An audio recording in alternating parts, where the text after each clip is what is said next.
extrêmement important et de grande qualité sur la situation au Proche-Orient. C'est notre voisinage direct.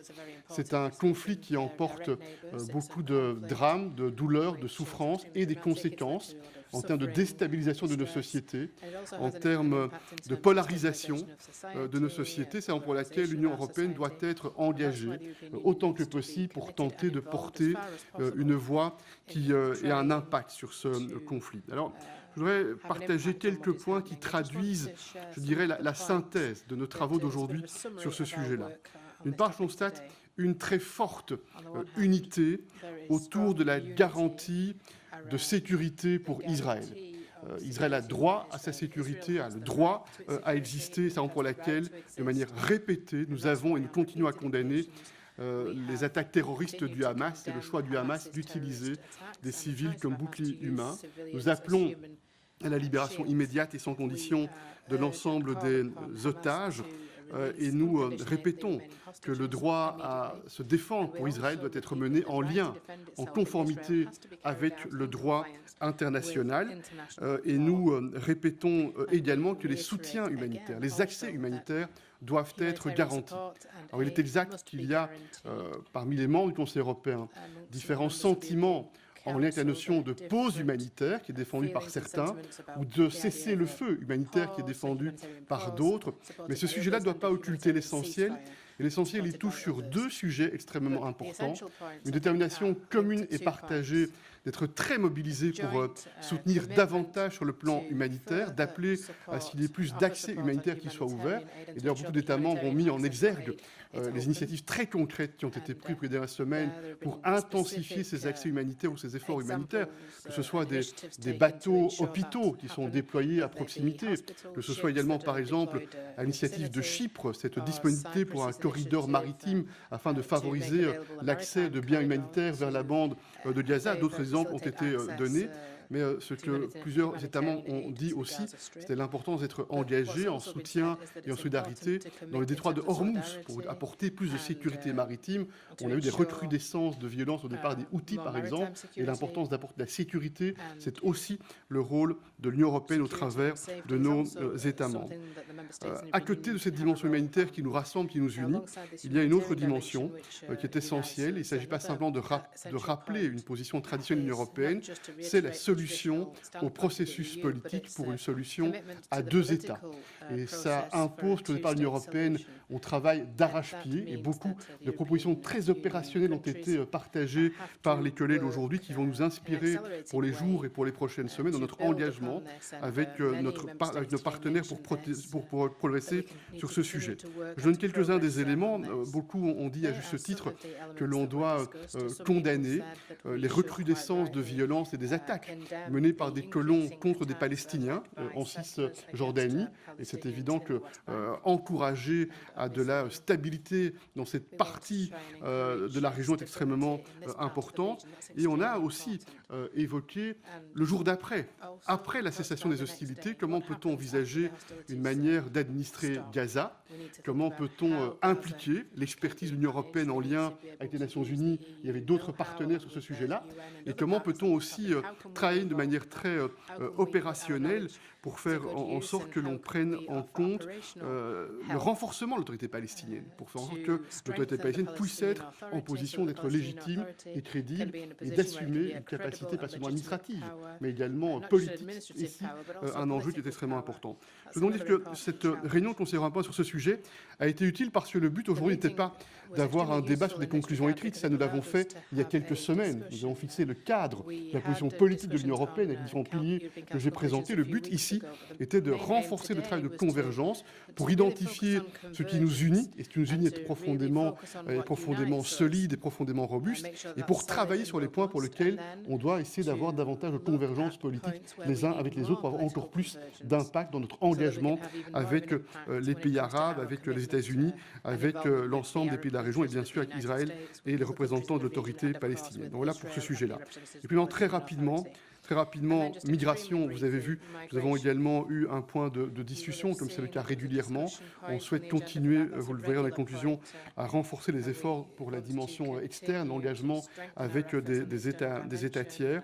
Nous avons aussi pris une clause de rendez-vous pour poursuivre les réflexions et le travail sur la relation entre la Turquie et l'Union européenne. Et puis, nous avons affirmé avec force notre attachement à la lutte contre l'antisémitisme et toutes les formes de discrimination, d'intolérance, de racisme et de xénophobie. C'est aussi un point qui nous rassemble et c'est important de le dire dans un moment tel que celui-ci. Et puis, je ne peux pas terminer ces quelques mots sans me tourner vers toi, Pedro. Dear Pedro, I would like to thank you and to thank your team, the Spanish team, for the huge efforts for this great Spanish presidency. It was and it is a real pleasure to work with you, to cooperate with your team, and it's impressive all what you have achieved in the recent weeks and months. But I know that you will have some difficult topics on the agenda for next week. You can count on us to support and to continue to work with you and with your team. Cher Pedro, je voudrais vraiment du fond du cœur te remercier pour l'excellente coopération et le succès de cette présidence qui est marquée par des résultats très impressionnants qui, je ne doute pas, seront mis en évidence dans quelques instants. Thank you, President. President of the European Commission, Ursula von der Leyen, you have the floor. Thank you very much. I would like to start with a big thank you to you, Prime Minister Pedro, and I would like to thank the Spanish team that has been working so tirelessly on this excellent Spanish presidency over the last 6 months. Thanks to your dedication and to your commitment, I think we brought a large number of key files past the finish line. Some of them are crucial for our future economic competitiveness. Just take, for example, the Artificial Intelligence Act that has been agreed last week after a marathon trilogue. It will allow Europe to develop artificial intelligence that people can trust. So it strikes the fine balance between security and innovation potential that lies in artificial intelligence. Or take the Critical Raw Materials Act that has also been agreed under your presidency.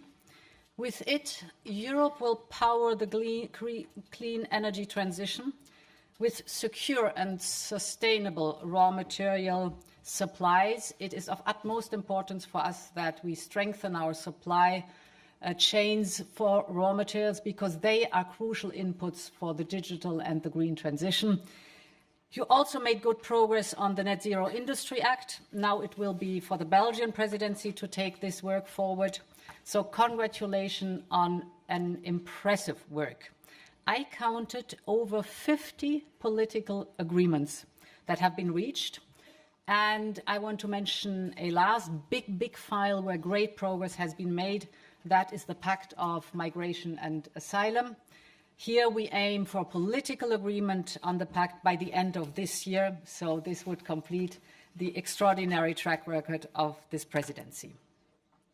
Now this presidency ends and the new year starts with excellent news for the European Union and our neighborhood and friends. Because of yesterday's decision, the European Council took the decision to grant enlargement steps forward, and this will be a landmark in our common history. We have decided to open accession negotiations with Ukraine and with Moldova. We have decided to grant Georgia the candidate country status. We have decided to open accession negotiations with Bosnia and Herzegovina once the necessary degree of compliance with the membership criteria is achieved. And we have strongly reiterated our collective commitment to a future where all 6 Western Balkan partners are part of our union. For example, for Albania and North Macedonia, the Commission's objective is to open accession negotiations on the first so-called fundamentals clusters as soon as possible. The attempt is to reach that goal next week. I think that yesterday's decisions show that the European Union is living up to its promise. The reason for enlargement today, these reasons have never been stronger and more compelling. in a world that is shaken by multiple crises. It's an investment in stability, it's an investment in security of our continent, but of course it's also an investment in prosperity for our continent, and it's a big investment in democracies that stand tall and united. Let me now turn to the revision of the EU multi-annual budget. As you know, the current budget was designed right before the numerous crises we have encountered since its adoption. It was designed before the pandemic, before Russia's war in Ukraine, before the severe energy crisis and the inflation that this energy crisis sparked. It was, of course, designed before the Middle East crisis, not to speak of the ever-increasing number of natural disasters that we are witnessing.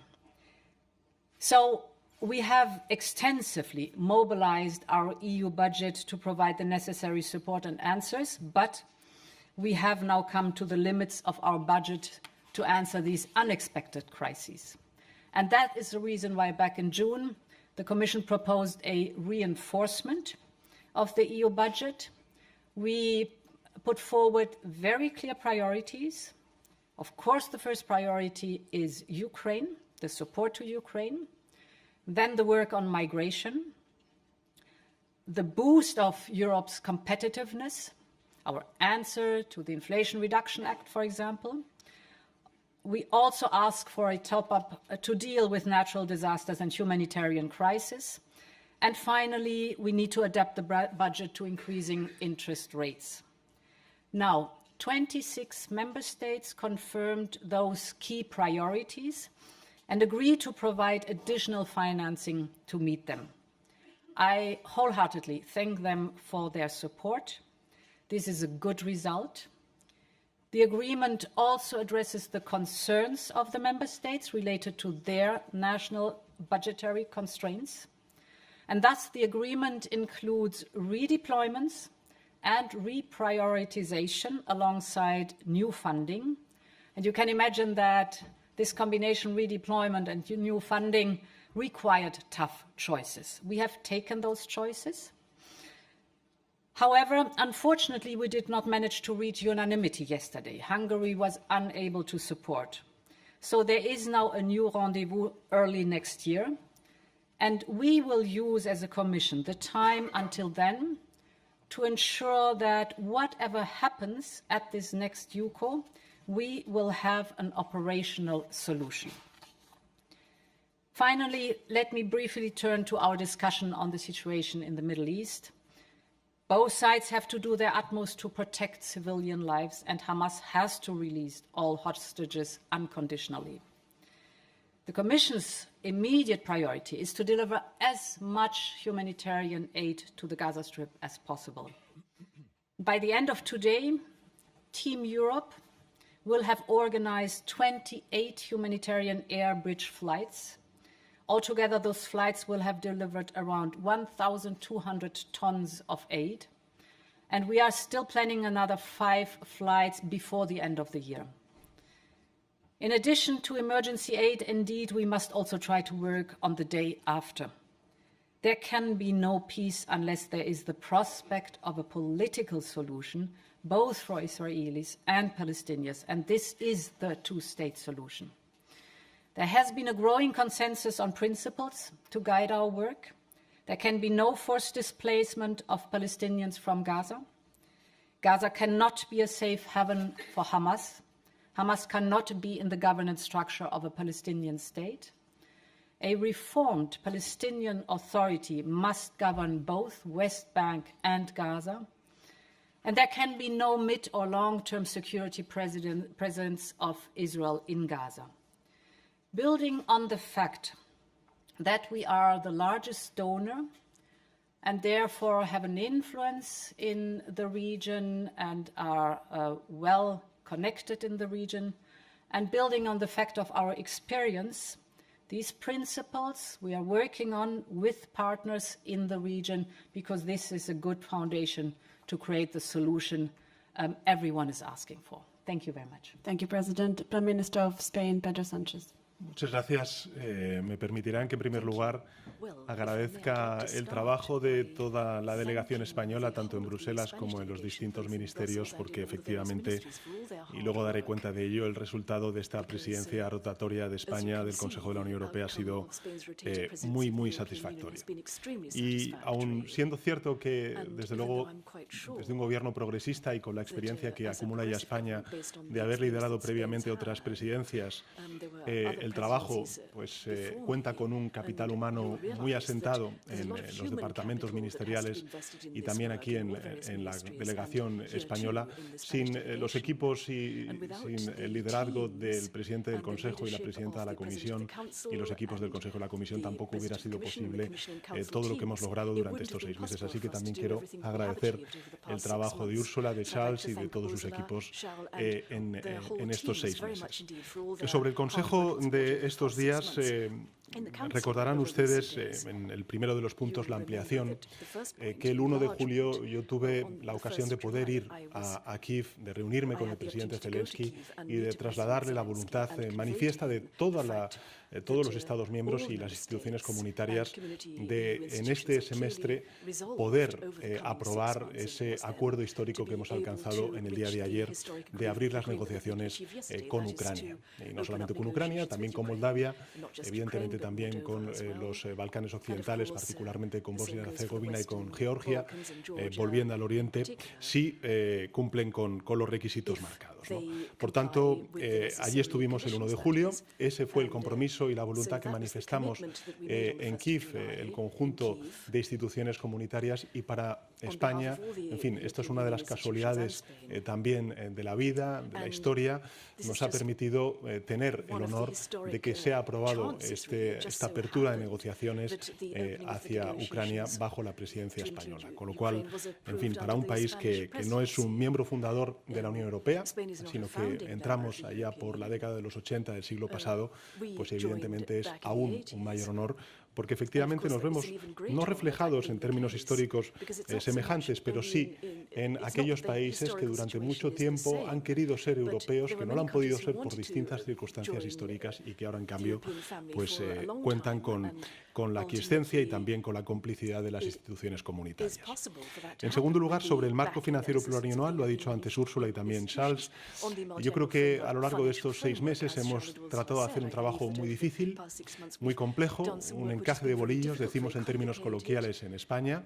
Hemos logrado, yo creo que algo muy importante, y es asentar un acuerdo a 26. La Unión Europea somos 27 y, por tanto, yo estoy convencido de que bajo la presidencia belga, en los próximos 6 meses, vamos a contar con el buen hacer del primer ministro de Croo para lograr ese acuerdo a 27. No sé si será más fácil o más difícil que el acuerdo previo alcanzado a 26, pero en todo caso le corresponderá a él el lograr esa actualización del marco financiero tan necesaria, como se ha dicho antes, por parte tanto de la presidenta de la Comisión como del presidente del Consejo. Sobre Oriente Medio no quiero decir nada más de lo que ha dicho Charles, que representa la voz de todos los Estados miembros. Saben ustedes cuál es la posición del Gobierno de España, pero simplemente añadiré a lo que ha dicho el presidente del Consejo una cuestión que creo que ha sido también ampliamente aceptada por parte de los Estados miembros, y es que el Consejo tiene que reflexionar estratégicamente sobre la vecindad del sur.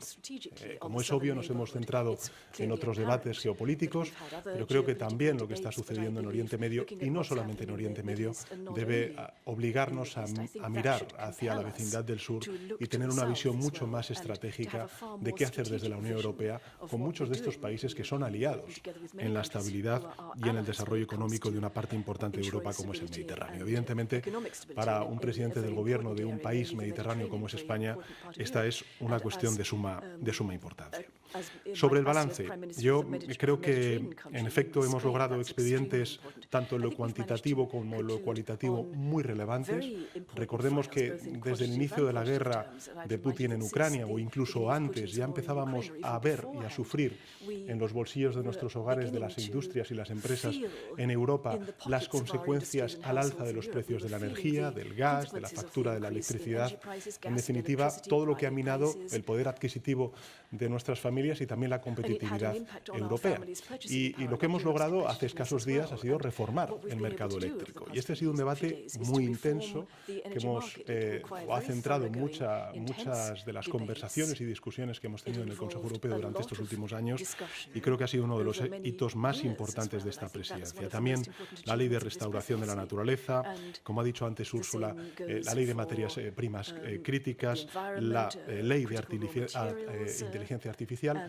Y yo sí mencionaré desde el punto de vista más español la importante cumbre que celebramos en el mes de julio en Bruselas, aquí, precisamente con nuestros países aliados de América Latina y el Caribe. Esa cumbre entre la Unión Europea y la CELAC, donde no solamente nos comprometimos a una serie de inversiones estratégicas en el continente latinoamericano y en el Caribe, sino que también nos comprometimos a afianzar esa relación estratégica entre ambos bloques regionales. Y yo creo que esto es muy importante porque, bueno, eso ha tenido una traslación y son acuerdos comerciales que o bien han avanzado, como es el Mercosur. Nos hubiera gustado culminarlo, desgraciadamente no ha sido así, pero en cambio sí hemos firmado un acuerdo importante con Chile que sin duda alguna reafirma y afianza esa relación comercial. Y también, lógicamente, el Consejo Informal y la Comunidad Política Europea que celebramos en la ciudad española de Granada, donde ya iniciamos todo ese debate de la agenda estratégica de la Unión Europea que continuará bajo presidencia belga. Lo que nos queda por hacer, como ha dicho antes la presidenta de la Comisión, yo creo que tenemos este lunes un trílogo muy importante, el Pacto de Migración y Asilo. También tenemos una reunión muy importante de los ministros y ministras de Finanzas y de Economía para tratar de lograr ese acuerdo sobre la gobernanza económica. Creo que es muy relevante que empecemos el próximo año con unas nuevas reglas fiscales, con una nueva gobernanza económica. A ello se va a dedicar el Gobierno de España. Y finalmente, sobre todo teniendo en cuenta que en España una de las diásporas más importantes es la rumana, pues nos encantaría ver que antes de finalizar el año podemos tener esa ampliación de Schengen hacia Rumanía y hacia Bulgaria, ¿no?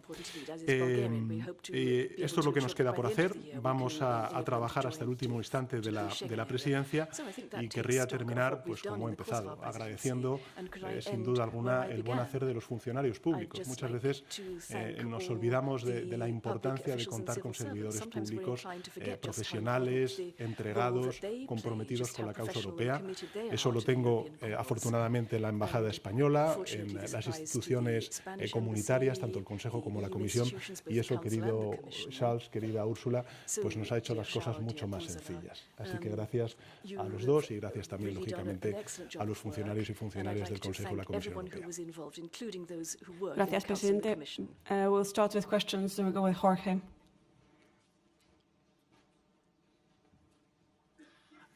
Here, Jorge Valero with Bloomberg.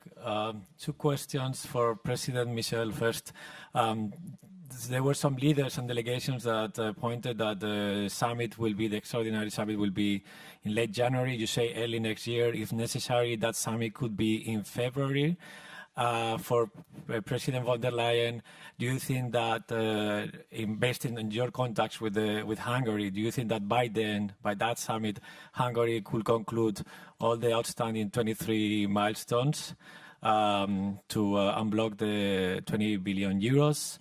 And you also mentioned that time you will use that time to have an operational solution.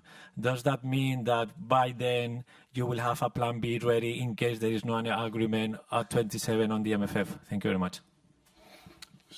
Sur la première question, la date n'est pas encore fixée pour ce sommet spécial qui aura lieu en début d'année prochaine, mais ça devrait être autour de fin janvier, début février. Comme ça, vous avez déjà une indication. President? Yeah, okay.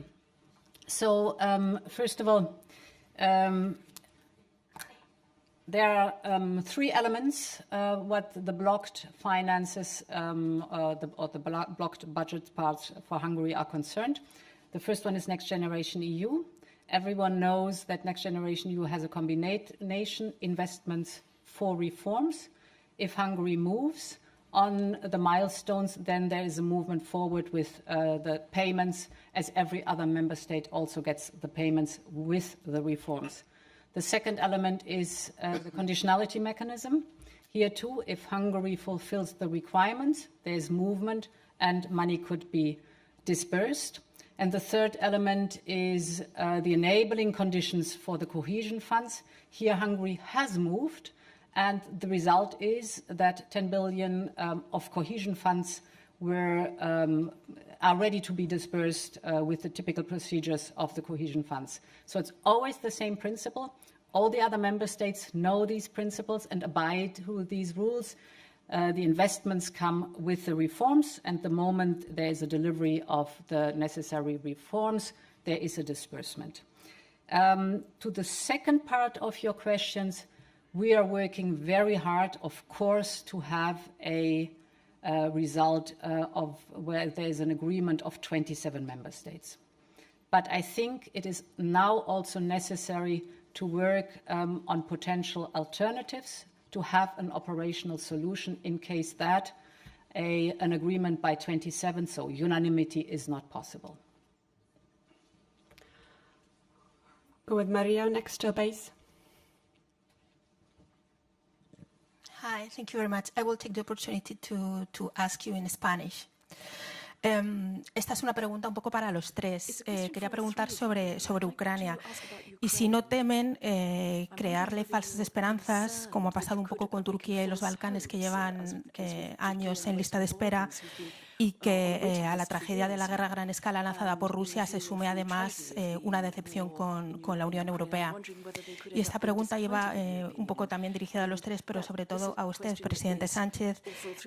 Vimos en Estrasburgo un debate muy duro con el líder del Partido Popular Europeo. Aquí en Bruselas se está hablando mucho sobre la ley de la amnistía. ¿Cree que todo eso está perjudicando a la imagen y al balance de la presidencia española y a su propia imagen como líder europeo? Y al presidente Michel y a la presidenta von der Leyen les quería preguntar si ustedes consideran que un poco todo este ruido y este ajetreo electoral que ha habido en España ha perjudicado este balance de que hablaban ustedes antes. Muchas gracias. ¿Empiezo yo? La verdad es que sobre la percepción que tengan otros sobre mí, yo poco puedo opinar. Sí recordaré algo que me parece importante, ¿no?, en la comparecencia del Parlamento Europeo. Uno, creo que es un error el criticar a un gobierno progresista y europeísta como el que tenemos en España, con argumentos falaces de la oposición conservadora española. Y en segundo lugar, yo lo que trasladé es una reflexión que se han hecho además también dirigentes del Partido Popular Europeo. Quiero recordar que el anterior dirigente del Partido Popular Europeo, el señor Tusk, dijo textualmente, antes de ser elegido primer ministro en Polonia, que el problema de filtrear con la ultraderecha es que acabas pensando como ella.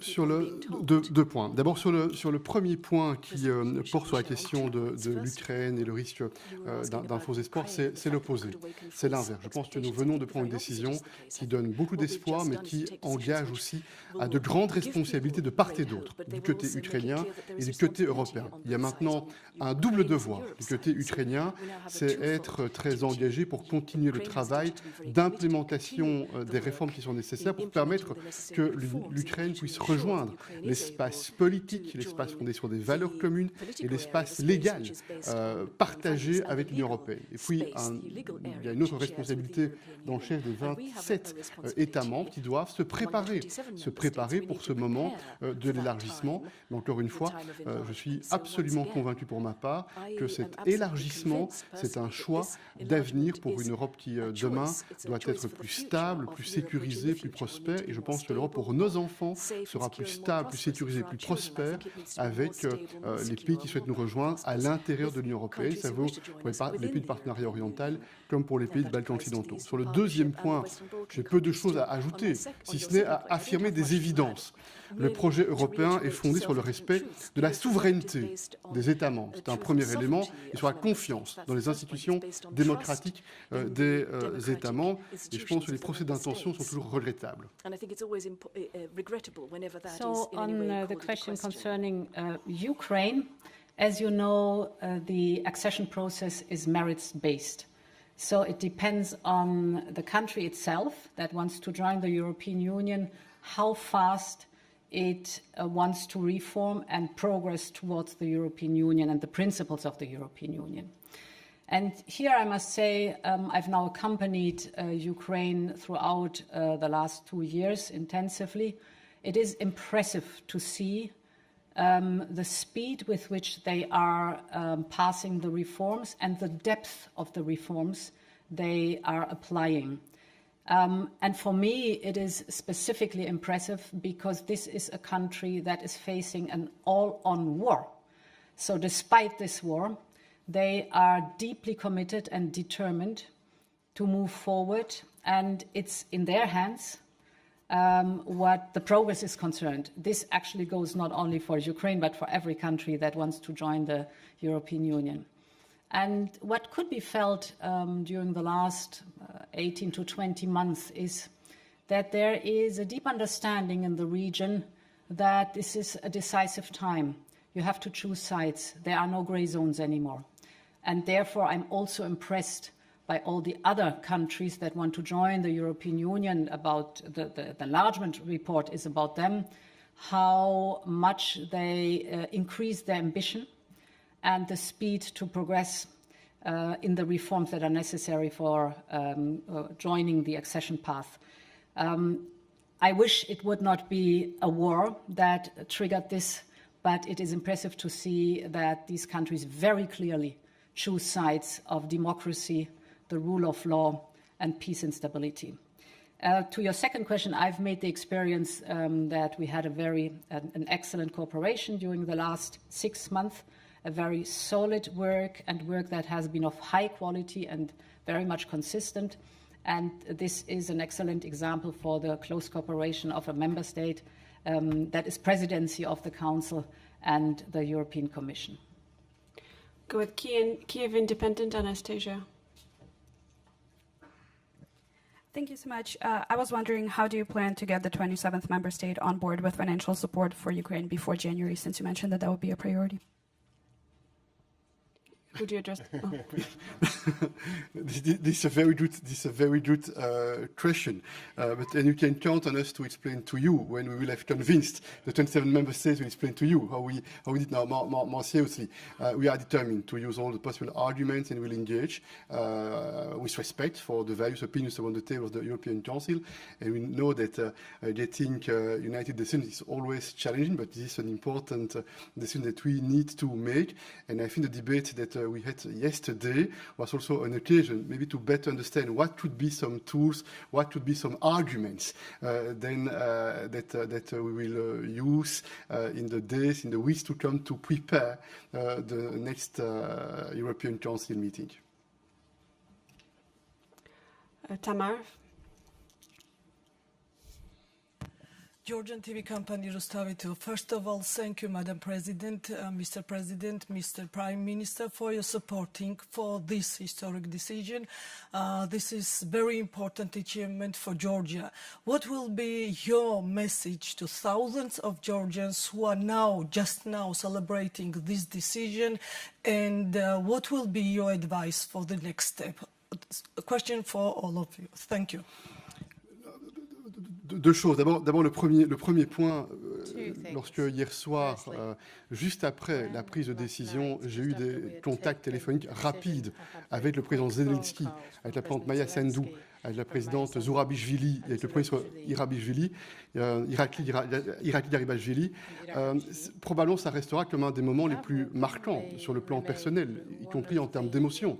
Parce que je mesurais bien que dans ce moment-là, je portais la voix de tous les collègues autour de la table du Conseil européen pour dire « nous l'avons fait, nous avons décidé de faire ce pas en avant qui ouvre une perspective qui est fondamentale parce qu'il va changer le visage non seulement de l'Union européenne pour les prochaines années, pour les prochaines décennies, mais va changer aussi la réalité dans les pays en question. » Et donc le premier message, c'est bien sûr félicitations, nous sommes heureux d'avoir pu prendre cette décision. Et le deuxième message, c'est maintenant travaillons d'arrache-pied, retroussons-nous les manches pour mettre en place les réformes qui sont nécessaires et partons dans nos cœurs ces valeurs européennes que nous partageons et qui nous rassemblent, qui font que nous sommes naturellement membres de cette famille et ce destin commun au sein de l'Union européenne et sur le continent européen.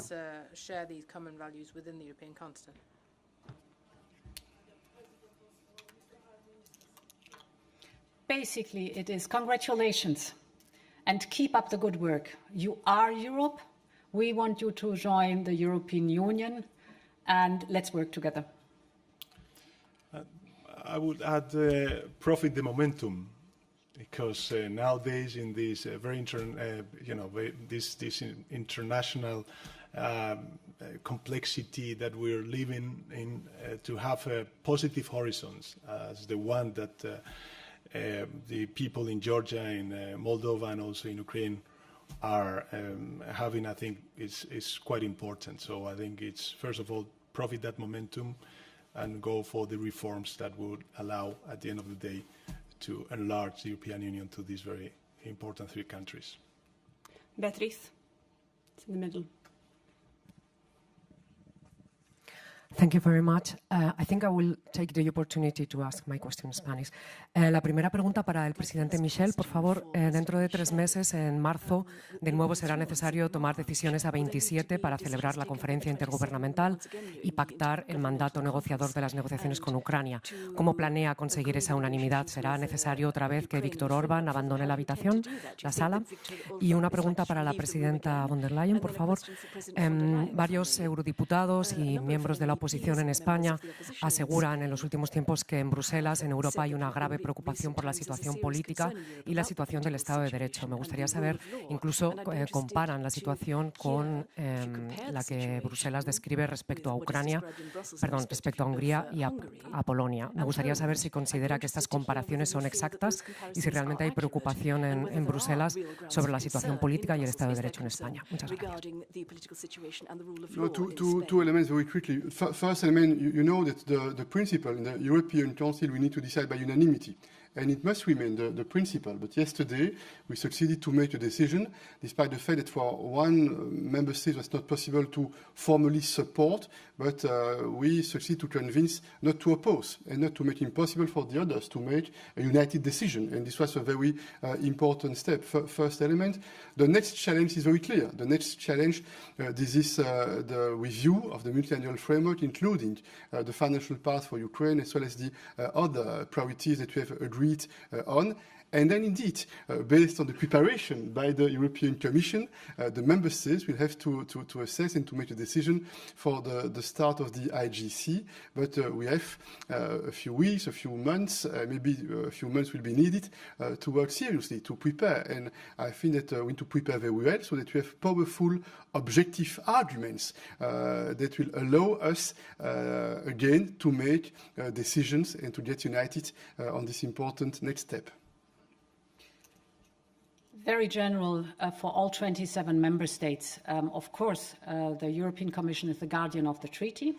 And in our daily work, we work on different files to make sure that the rules are respected. For all 27 member states also is very clearly we have full trust in our member states. And this is the basis and the foundation of the work and the cooperation we have together. AFP, so third row, actually. I have a question first for European Commission President Ursula von der Leyen. So there was this promise of the 50 billion euros in financial aid, and Ukraine has just urged the EU to unlock that money. The hope was that they would get that money in this summit. Now, I'm hearing from both yourself and European Council President Charles Michel that at the next summit you'll look at perhaps other ways. Now, what I want to know is what will you do differently that you couldn't do now? And do you feel that you've let Ukraine down because these promises were made? And for European Council President Charles Michel, I really want to go into it. You say you're extremely confident about supporting Ukraine with financial means. I'd like to know what makes you so extremely confident that you will get this. So first of all, the 50 billion are for the period of 4 years. That is very important to make that clear. And we have been working hard on the financing for Ukraine in every tranche. So also those tranches that have been dispersed in the past, this was always hard work because, of course, you always need a broad consensus. Now, in detail, in the coming days, we will release the last 1.5 billion euros for Ukraine for this year that have been agreed in the so-called MFA, macro-financial assistance, for 2023. So there's a disbursement in the next days of 1.5 billion. This will help Ukraine finance their needs for the beginning of the year 2024. This is important to build a small but important bridge. And then, as I said, we will use the time before the European Council. Either we have an agreement by 27, or we will have worked on alternatives that we can then make operational when the time comes for this next Council. For us, it's very important there is a consistent, predictable and reliable funding for Ukraine. It's important for Ukraine, but it's important also for the business environment and the investors.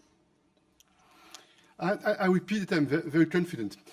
Why? Because the starting point is the following. Since yesterday, we have the strong support expressed by 26 leaders to fulfill on our promise.